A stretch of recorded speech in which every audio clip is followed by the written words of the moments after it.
पिछले 30 साल के एक्सपीरियंस में मैंने देखा है कि किडनी स्टोन एक्चुअली एक साइलेंट डिजीज है। शायद आपको किडनी पेन होगा भी नहीं, लेकिन अंदर से आपकी किडनी डैमेज हो सकती है। इसकी वजह से मैं डॉक्टर संदीप पुरके आज आपको बताऊंगा कि किडनी स्टोन और किडनी डैमेज का कनेक्शन क्या है और इसके लिए जो मॉनिटरिंग करके आप किडनी को बचा सकते हैं वो कैसे करें। किडनी स्टोन का दर्द बहुत ज्यादा होता है। लोग तो इसे डिलीवरी का पेन या लेबर पेन से भी कंपेयर करते हैं, लेकिन सबसे खतरनाक बात, आप अगर शुरुआत में किडनी स्टोन के पेन को मामूली समझे तो बाद में वो बढ़ जाता है और आपकी किडनी की यूरिन की पाइप को ब्लॉक कर देता है और उसके बाद आप डॉक्टर को पहुंचेंगे तब तक लेट हो चुका होता है। एक बार आपको किडनी स्टोन हो जाए तो वो बार बार हो सकते हैं और वो हो भी जाते हैं। तो अगर आपको किडनी की पथरी हुई है तो फिर आप रिस्क में हैं, तो ये वीडियो जरूर देखें और आपके परिवार के सदस्यों को भी भेजें। मैं हूं डॉक्टर संदीप पुरके और इस वीडियो में आपको बताऊंगा कि किडनी स्टोन यानी पथरी कैसे बनती है, इसके सिम्टम्स क्या है और इससे बचने के लिए आपको क्या करना है, और अगर ये बार बार होते तो उसको कैसे कम कर सकते। किडनी स्टोन या पथरी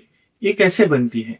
तो हमारे यूरिन में क्रिस्टल्स होते हैं, जैसे ऑक्सलेट, कैल्शियम, यूरिक एसिड। तो जब हम यूरिन कम बनाए, हम डिहाइड्रेटेड रहें, तो फिर ये क्रिस्टल्स की मात्रा बढ़ जाती है और फिर ये क्रिस्टल एक दूसरे को चिपक जाते हैं और मैक्रो क्रिस्टल्स बन जाते हैं। फिर वो और बढ़ जाते हैं और बड़ा स्टोन बन जाता है जो हार्ड होता है, कड़क होता है। ये स्टोन शुरुआत में किडनी के अंदर होते हैं और फिर बाद में वो वहां से उतरकर किडनी की पाइप यानी यूरेटर में आ जाते हैं, जिस वक्त हमें पेन होता है और पेशाब में खून भी जा सकता है। बाद में वो पथरी पेशाब की जगह से निकल भी सकती है या फिर उधर अटक कर चोकअप कर सकती है। तो एक सिंपल सा फॉर्मूला है, less urine volume, concentrated urine यानी ज्यादा crystal formation, kidney stone formation.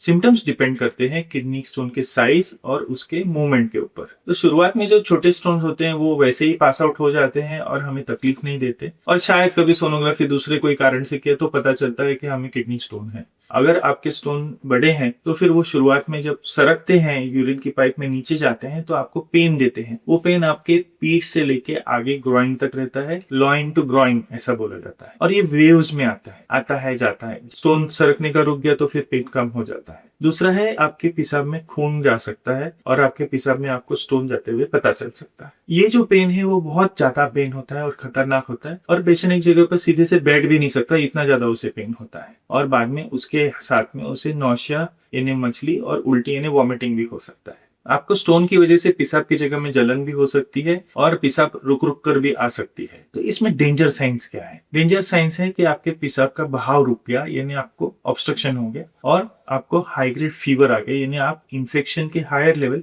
Sepsis में चले गए। क्योंकि अगर आपके पेशाब अटक गई है तो फिर ये एक मेडिकल इमरजेंसी है, तो तुरंत अपने डॉक्टर को मिले और इसका इलाज करवा ले। डायग्नोसिस हमें तुरंत करना चाहिए। अगर आपको पेन है तो आप आपके डॉक्टर को जरूर मिले और आपके इन्वेस्टिगेशंस करवा लीजिए। तो इन्वेस्टिगेशंस में सबसे सिंपल है सोनोग्राफी आपको पोजीशन और साइज बता देता है स्टोन का। उसके आगे है सीटी स्कैन। यह ज्यादा परफेक्ट रिपोर्ट है और इसमें पता चलता है कि कितने मामूली छोटे छोटे स्टोन्स हैं, बड़े स्टोन्स हैं, वो एक दूसरे से जुड़े हुए स्टैगॉन कैलकुलस है कि नहीं, और फिर उससे जुड़े हुए बाकी इन्फेक्शन के हिसाब से आपको कोई एब्सेस है या फिर सिस्टाइटिस है, ये भी पता चल सकता है। यूरिन की रिपोर्ट में आपको पता चलेगा कि आपके यूरिन में माइक्रोस्कोपिक हेमेचुरिया यानी मामूली अमाउंट में ब्लड जा रहा है, स्टोन के क्रिस्टल्स हैं, यूरिन इन्फेक्शन है, बैक्टीरिया है, और ब्लड के रिपोर्ट में आपका क्रिएटिनिन नॉर्मल है कि नहीं, आपका यूरिक एसिड नॉर्मल है कि नहीं, कैल्शियम, फास्फोरस और साइट्रेट, ये सब आपको पता चल सकता है। सबसे इंपॉर्टेंट, पेन को पेन किलर से सप्रेस मत करो। आपको आपका जांच जरूर करना चाहिए।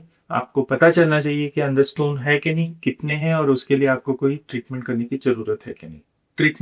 ट्रीटमेंट डिपेंड करता है स्टोन के साइज और पोजीशन के ऊपर, वो कहाँ है उसके ऊपर भी है। तो अगर छोटे स्टोन्स हैं, 5 मिलीमीटर से कम है, तो फिर वो अपने आप पास आउट हो सकते हैं। तो इसके लिए सिर्फ पानी की मात्रा बढ़ाए, बहुत ज्यादा पानी पिए, हो सके तो कोकोनट वाटर वगैरह जो अल्कलाइन चीजें हैं वो ले ले, और जो एक सिंपल दवाइयां हैं जैसे citrate, potassium citrate, magnesium citrate, ये सब लेकर आप आपकी किडनी के यूरेटर को रिलैक्स कर ले, वो स्टोन डिसॉल्व करने में मदद कर ले, और फिर वो पानी के बहाव से छोटा स्टोन निकल भी जाए। उसमें फौर ज्यादा करने की जरूरत नहीं रहे। अगर आपको मामूली पेन है तो डॉक्टर आपको मामूली जो किडनी सेफ पेन किलर्स है वो दे देंगे, तो वो ले ले, और बाकी अगर आपको यूरिन इन्फेक्शन है तो एंटीबायोटिक्स डॉक्टर आपको लिखकर दे देंगे, वो आप ले लीजिए। अगर आपका किडनी स्टोन मॉडरेट साइज है, 5 मिलीमीटर टू 10 मिलीमीटर, तो फिर उसके लिए डॉक्टर आपको शायद फिर भी कहेंगे कि बहुत ज्यादा पानी पिए, 4 लीटर 5 लीटर पानी पिए, और उससे स्टोन सरका कि नहीं वो आगे नेक्स्ट सोनोग्राफी में पता चल जाएगा। अगर स्टोन नहीं सरक चुका है तो फिर आपको उसका ट्रीटमेंट शायद प्रोसीजर या सर्जरी से करना पड़े। अगर आपको बड़ा स्टोन है, 1 सेंटीमीटर से बड़ा है, तो फिर आपको शायद प्रोसीजर या सर्जरी लगेगा। तो इसमें है सबसे कॉमन जो बोलते हैं एंडोस्कोपी, जो हम लेजर बोलते हैं। तो इसमें कोई काटना नहीं होता है, सिर्फ दूरबीन जो पेशाब की जगह से जाती है वो स्टोन को पहुंचकर उसको क्लीन करवाने में हेल्प करती है। तो इसके बाद में आपको शायद डीजे स्टेंट, डबल जे स्टेंट की जरूरत पड़े, जो वो स्प्रिंग जैसा है, जो ऊपर का जो चोकअप है उसको रिलैक्स कर देता है।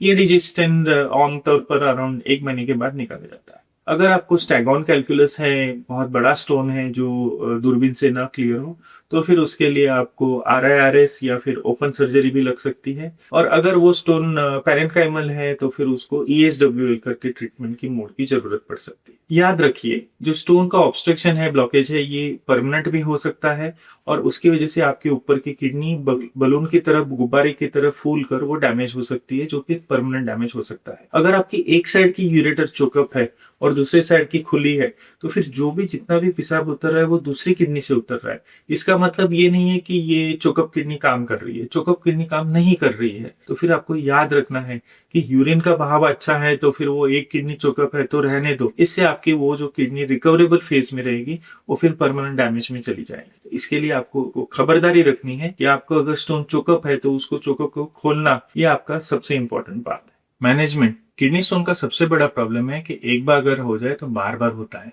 इसके लिए इसका मैनेजमेंट डेली होना चाहिए। सबसे पहले पानी, दिन का 3 से 4 से 5 लीटर तक पानी पीना चाहिए। इससे आपकी यूरिन डाइल्यूट होगी और आपके क्रिस्टल्स बह जाएंगे। तो आपकी यूरिन का कलर पेल येलो या व्हाइट होना चाहिए। दूसरा है सॉल्ट। सॉल्ट से आपके किडनी स्टोन बढ़ सकते हैं, इसलिए आपके खाने में नमक कम खाना चाहिए। प्रोटीन्स, नॉन वेजिटेरियन फूड और प्रोटीन्स थोड़ा कम खाना चाहिए क्योंकि इससे यूरिक एसिड के स्टोन्स बढ़ जाते हैं। साइट्रेट रिच फूड्स जैसे लेमन, ऑरेंजेस एक्सेट्रा, इससे आपके किडनी स्टोन्स को डिसॉल्व करने में हेल्प होती है। ऑक्सलेट रिच फूड्स जैसे कि बीटरूट, स्पिनच, नट्स, लेग्यूम्स, इससे आपके किडनी स्टोन्स बढ़ने की मात्रा बढ़ सकती है, इसके लिए इसको कम खाएं। एक्टिव लाइफस्टाइल, सेडेंटरी लाइफस्टाइल से आपके किडनी स्टोन का रिस्क बढ़ जाता है, इसके लिए आप एक्टिव लाइफस्टाइल रखें। इंपॉर्टेंट एडवाइस, एक बार आपको किडनी स्टोन हो गया तो इसके लिए आपको प्रिकॉशंस लाइफ लॉन्ग लेने हैं। किडनी स्टोन प्रिवेंट करना पॉसिबल है अगर आप लाइफ लॉन्ग खबरदारी ले तो। सिंपल सी चीज याद रखें, hydration high, kidney stone risk लो।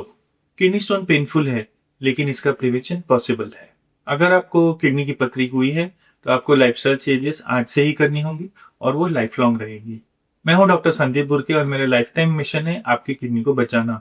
अगर आपके घर में किसी को किडनी स्टोन है या पथरी है तो फिर ये वीडियो उनको जरूर पहुंचाएं, क्योंकि awareness is helpful for prevention.